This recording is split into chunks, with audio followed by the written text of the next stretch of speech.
استمر مع النادي الاهلي. كويس. الاستمرار، المبلغ اترفع سنه صغيره، خلاص مش هرجع اقول ارقام بقى، اترفع سنه صغيره على مدار ال3 سنوات بشكل ارضى جدا حسين الشحات. تبقى قصه نسبه المشاركه، لانه زي ما بقول لك نسبه المشاركه بتبقى 25%.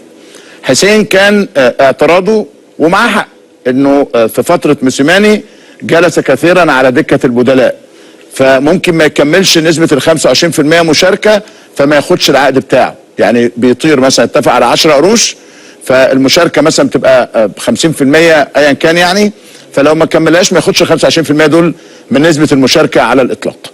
فهنا بدأ الكلام رايحين جايين رايحين الى ان تدخلت شركه الكره ووعدوا بحل هذه المشكله بعقد اعلاني ممكن يعوض نسبه المشاركه، والعقد ده هيبقى على مدار سنتين، يعني عقد مستمر لمده سنتين، وبالتالي الامور كلها انتهت في انتظار بس الوصول الى هذا العقد مع الشركه الاعلانيه، وبعدها يتم الاعلان عن توقيع حسين او تجديد حسين للنادي الاهلي. يا عيني عليك يا سحس اللي اشترى كيان غير اللي باع وخان، يا عيني عليك يا دوناتيلو، ليك مني بتزاي هديه بعد التجديد، مارجريتا اطراف جمبري بالسوسيس.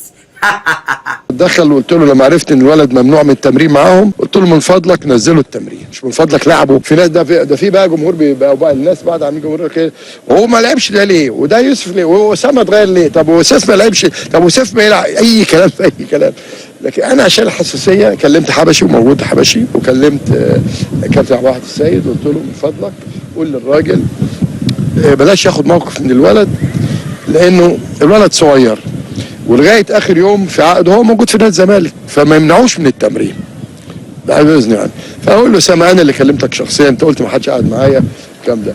انا بشكر امير وبشكر ميدو بصراحه لانهم قعدوا مع سيف، وبشكر حازم. انا اول مره اشوفه ما